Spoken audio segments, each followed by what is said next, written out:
en toi, car Dieu est capable de faire tout ce qu'il dit, il le fera.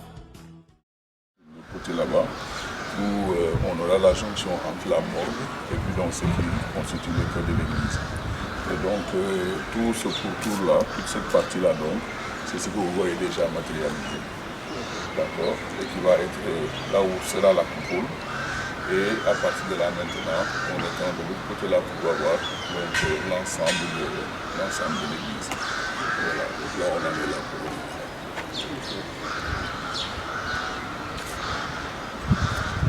ça avance comme je disais tout à l'heure. Le projet initial, c'est quoi? L'ensemble, c'est quoi? C'est juste un sanctuaire ou bien l'ensemble de... Alors, le premier site, c'était le collège que vous voyez qui est déjà fini d'être construit. Le second site, donc sur le même site, c'est-à-dire le site A du collège, la seconde construction, c'était le sanctuaire ici, là où nous sommes. Et puis il y avait deux autres sites. Le site B, qui se trouve être la paroisse actuelle, là où il y a l'église paroissiale en ce moment, qui était prévu, une fois que ceci serait achevé, d'en faire un centre de formation professionnelle. Et ensuite le site C, qui se trouve au niveau de Scat-Urbam, où il était prévu de faire une maternelle pour faire un peu le link entre cette maternelle-là et puis le collège d'enseignement général qui se trouve être là, le collège Hyacinthe-Thiambour. C'était l'ensemble qui faisait le projet du sanctuaire diocésain Saint-Paul. Et aujourd'hui, comme je le disais, nous avons déjà eu à finir la construction du collège grâce à la DIDEC, mais aussi grâce à un prêt qui a été contracté au niveau des banques de la place et qui ont permis la construction de ce collège aujourd'hui qui est fonctionnel et qui compte plus de 3 000, presque 4 000 élèves. Ensuite, je disais, ici sur le site du sanctuaire où se trouvera l'église, qui commence déjà à être matériellement visible, eh bien, nous avons aussi prévu une morgue qui permettra, puisque c'est dans la continuité du service ecclésial que nous prenons, qui constituera donc vraiment un endroit où on peut conserver les corps et ensuite passer à la célébration en vue de l'inhumation, n'est-ce pas, de l'individu. Et cette morgue-là également est à la limite le seul de ce qui était prévu au départ pour le projet, le seul donc élément qui reste, à part bien entendu la construction de l'église. Et nous le savons, cette morgue-là pourra être de grands bénéfices pour l'ensemble des populations de Grand Yoff, mais d'ailleurs aussi pour l'ensemble tout simplement des populations de l'Archidiocèse de Dakar et même du Sénégal. Voilà. Et autour de cela, nous pourrons également développer tout un service d'accueil, d'accompagnement, de préparation aux funérailles qui permettrait donc de faire en sorte que vraiment nous puissions vivre cela dans les meilleures conditions et comme cela c'est tout. Initiée en 2000, la pose de la première pierre a été faite en janvier 2003 et les travaux de construction n'ont pu démarrer qu'en 2011 pour s'arrêter ensuite faute de ressources financières suffisantes. Aujourd'hui, sous l'impulsion de l'archevêque de Dakar, Monseigneur Benjamin Ndiaye, le projet du sanctuaire diocésain Saint-Paul a été relancé.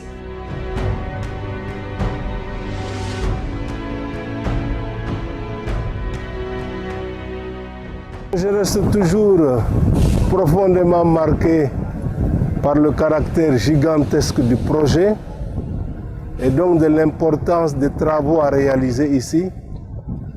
Et je voudrais donc saluer toute l'expertise des personnes qui s'engagent ici pour essayer de faire émerger de terre ce projet.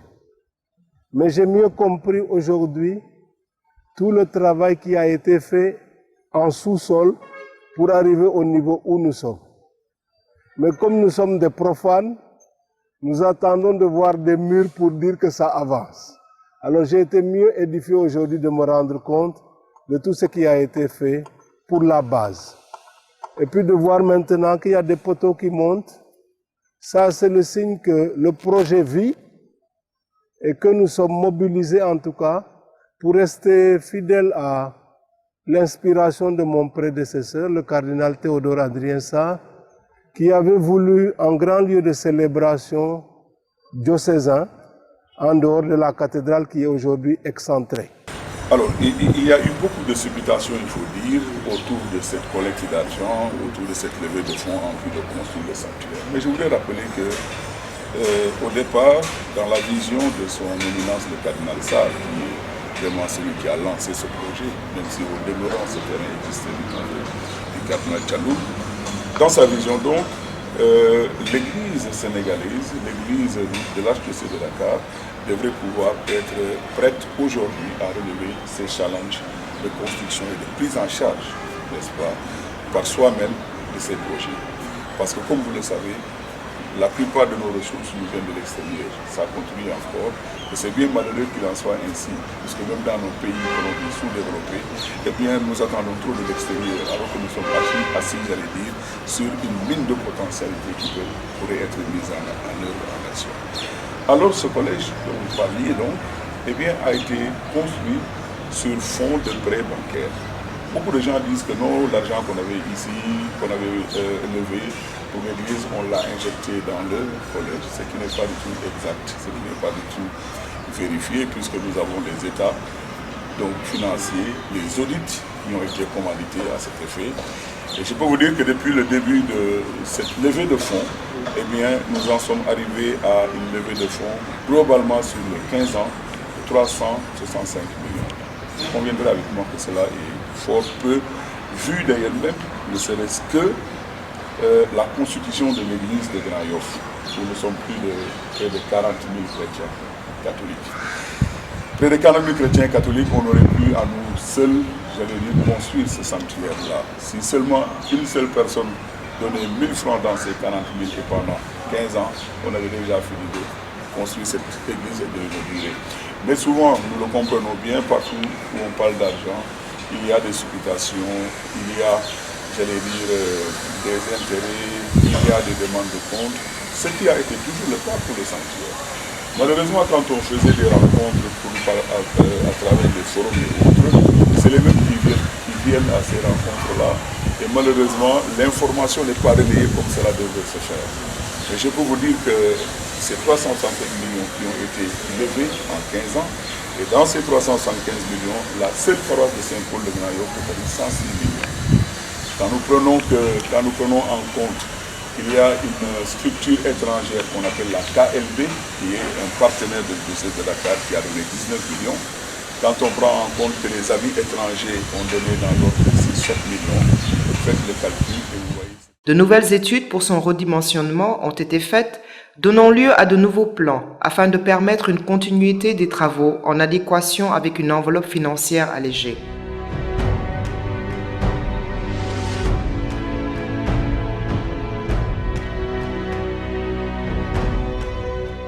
Pour l'essentiel, on peut retenir que la première modification faite consiste à répondre aux besoins de stationnement qui passent de 50 places de parking à 130 en souterrain.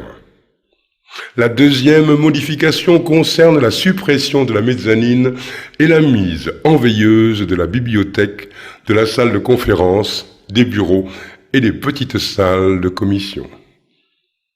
Le programme actuel comprend un sous-sol de 4000 m² environ, avec un parking privé de 40 places destiné aux religieux et un grand parking pour les fidèles de 90 places. Un rez-de-chaussée d'une superficie de 5000 m² environ, comprenant la cour d'honneur de 2484 m², soit une capacité de 2070 places assises. Des sanitaires d'une superficie de 122 m². Un accès au parvis par une rampe pour les personnes à mobilité réduite. Une morgue de 388 m² avec 2 salons funéraires, 2 espaces de lavage et une chambre froide mortuaire pour 9 corps. Des locaux techniques. Un étage de 4250 m² environ qui comprend un sanctuaire s'ouvrant sur un parvis par 3 grandes portes de type accordéon, Le sanctuaire a une surface totale de 2069 mètres carrés et peut contenir 1724 places assises. Le parvis, d'une surface de 2173 mètres carrés, peut accueillir 1810 places assises. Au total, le sanctuaire Saint-Paul pourra accueillir 5600 places assises. Au plan énergétique, le projet intégrera des lampes à basse consommation et l'installation de panneaux solaires photovoltaïques sur les terrasses du sanctuaire. Il est à noter que la reprise des travaux de construction du sanctuaire diocésain est effective. En effet, vous pouvez constater sur le terrain l'avancement des dits travaux. Aujourd'hui, n'eût été l'impact du BRT, bus rapide transit, le grand parking souterrain aurait été achevé. Néanmoins, on peut constater avec satisfaction que les échafaudages pour le coffrage des premières dalles sont en cours de réalisation. La reprise des travaux a également consisté en la mise en place de nouvelles structures de gestion, parmi lesquelles la commission technique, la commission de communication et la commission en charge de la mobilisation et de la gestion des ressources financières. Il y a une prière qui accompagne, n'est-ce pas, cette construction-là. Et nous avons fait une impression de ce document à large échelle que nous avons envoyé dans toutes les paroisses de l'archidiocèse. D'accord? Et également à l'étranger, en tout cas ceux qui l'ont sollicité, on a pu le faire parvenir pour que justement les gens aient à l'esprit, comme vous le disiez tout à l'heure, de ce qui a été levé comme fonds, mais aussi de ce qui a été dépensé par rapport à la construction de cette œuvre. Bien sûr que c'est un document très succinct qui ne peut-être reflète pas tout à fait les détails de l'ensemble de ces dépenses qui sont faites. C'est pour cela que je disais aux gens, oui, nous avons aussi des clients qui fait un ramassis global de tout ce qui a été fait, des dépenses et des fonds qui ont été engrangés, mais tous ceux qui le souhaitent peuvent venir consulter les détails de cette audit-là qui est tout à fait disponible au niveau de la paroisse. L'un dans l'autre, le défi de la communication est important parce que nous savons très bien que pour une œuvre de ce genre, il est important que tout le monde s'en approprie.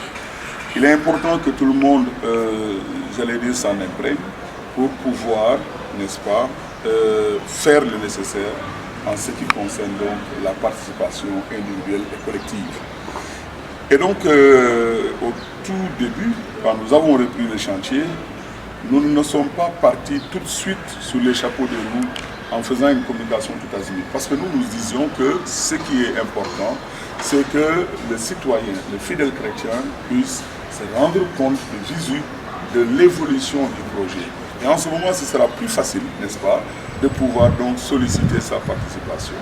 Si je vous dis que ce que nous sommes en train de faire là a été donc repris sur fonds propres, sur ce que les paroisses ont donné en urgence. Et les paroisses qui ont donné en urgence sont au nombre de 27. Nous sommes plus de 53 paroisses dans l'archidiocèse.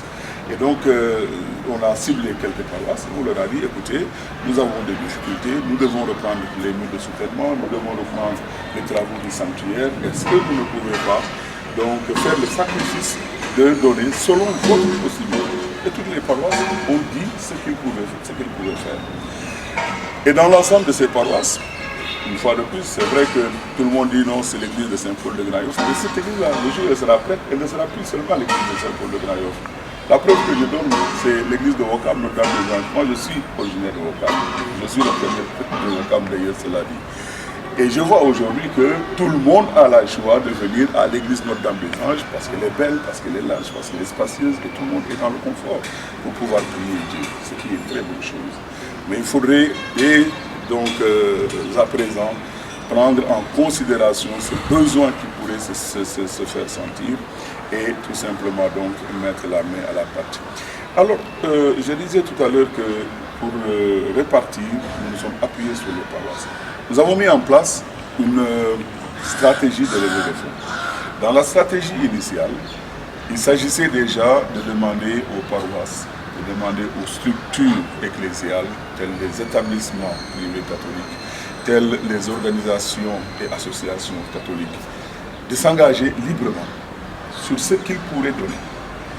Il ne s'agit plus là de dire nous allons demander que des quêtes soient levées dans les paroisses. Non, parce qu'on a vu les limites de cette stratégie de levée de quêtes, qui est parfois régulière, parfois non régulière.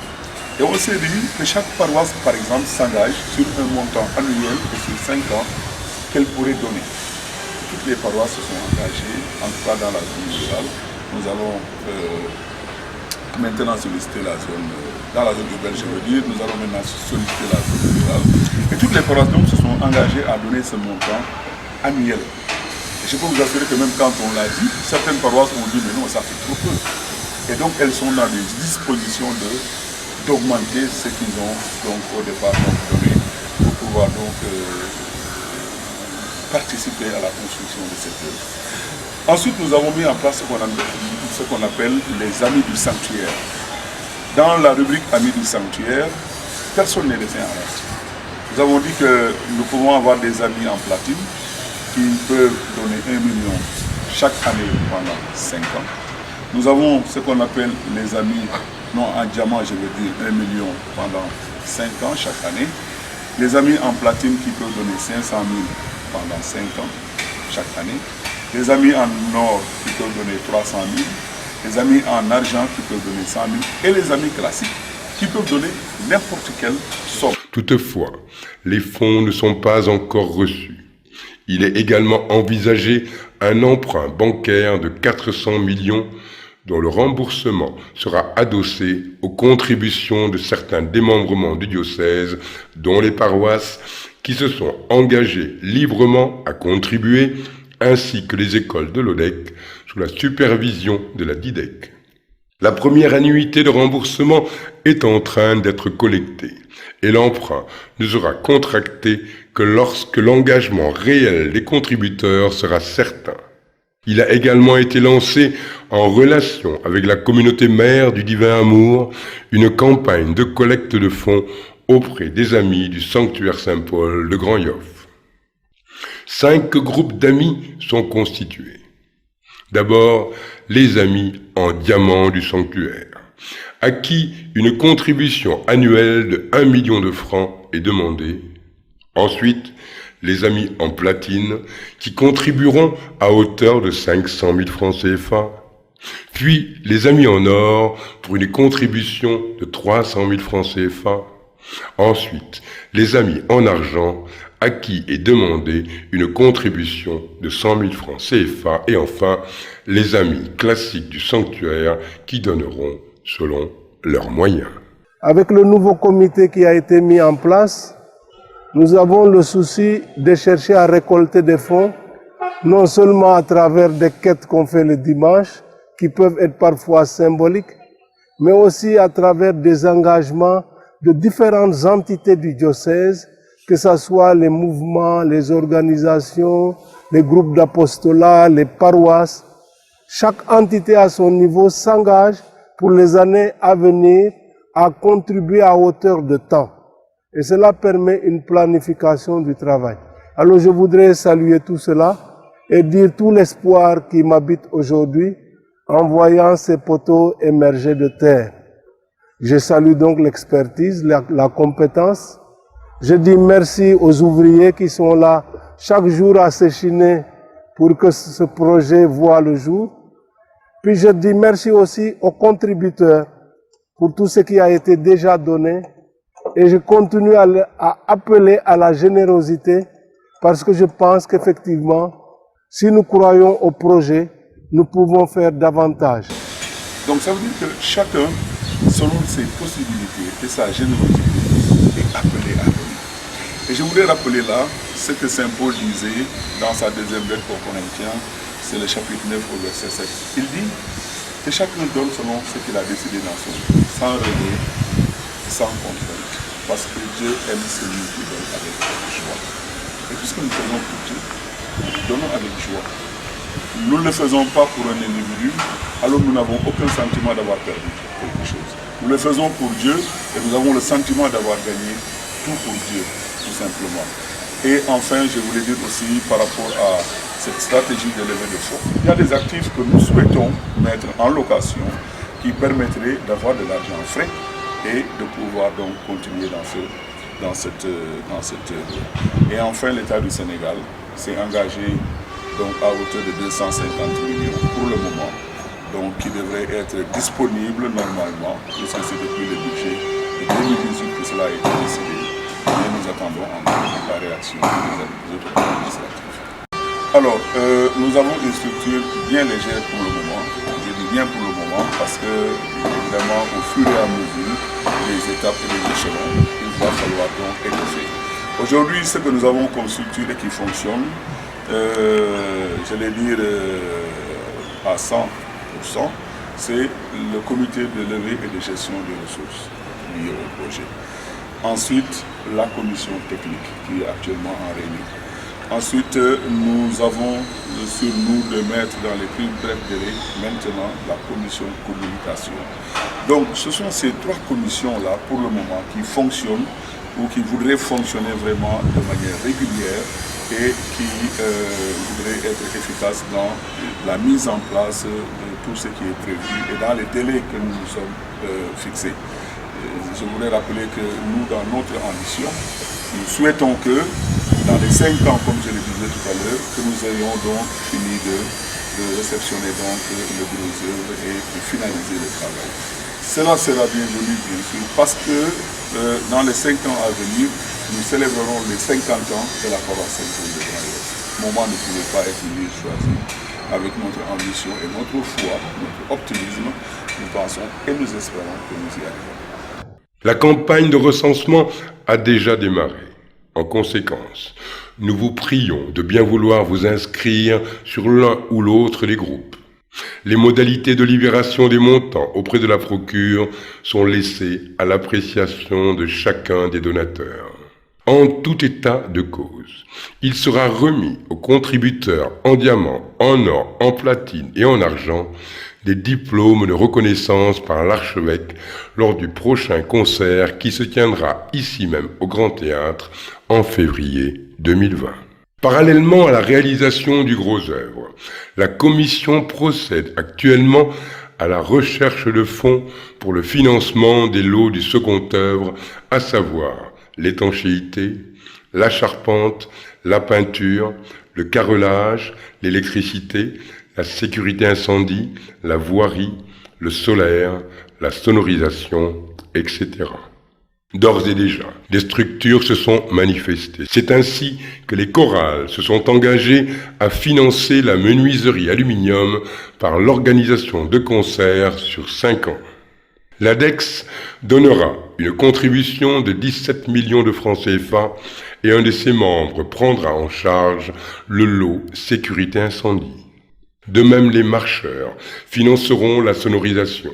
Nous souhaiterions que d'autres structures puissent prendre les lots restants, notamment les amicales professionnelles catholiques, à qui l'archevêque a adressé un courrier dans ce sens.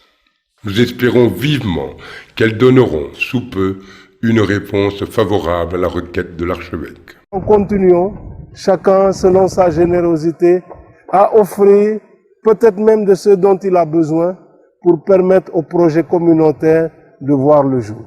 Chers diocésains, le redimensionnement du projet qui a abouti aux nouveaux plans qui vous ont été présentés tout à l'heure procède de la volonté des autorités du diocèse à donner au projet une taille beaucoup plus modeste et par voie de conséquence plus facilement finançable. À ce jour, les plans du gros œuvre sont achevés et les appels d'offres pour les corps de métier du second œuvre lancés afin de déterminer le coût global du projet. Une fois les coûts déterminés, ils vous seront communiqués afin que vous sachiez ce que va coûter le projet. Ainsi, les structures, les organisations et les autres donateurs pourront s'engager à prendre en charge des lots du second œuvre en toute connaissance de cause. Le message que je voulais lancer est un message de paix, un message de joie, d'amour déjà de vous recevoir ici sur le site du projet. Et le message que je voudrais lancer à nouveau, c'est vraiment le message de la mobilisation que notre archevêque Benjamin Gaye a lancé à l'occasion de la tenue de la nuit du chant choral en vue de la construction de ce projet. Parce que chaque année également, sur les 5 ans, nous aurons cette chorale qui rassemble toutes les chorales du doyenné qui aussi se sont mobilisées pour participer. Une fine, ce que je voudrais dire, c'est que nous attendons la participation de chacun. Et rappelant simplement les paroles de l'apôtre Paul, et bien que chacun donne sans contrainte et sans regret, qu'il donne avec joie, parce que Dieu aime celui qui donne avec joie. Et ensuite, l'obol de la veuve dans le temple de Jérusalem, qui n'avait que 2 pièces pour vivre, et pourtant qui a laissé tout cela entre les mains de Dieu, entre les mains, je vais dire, généreuses de Dieu.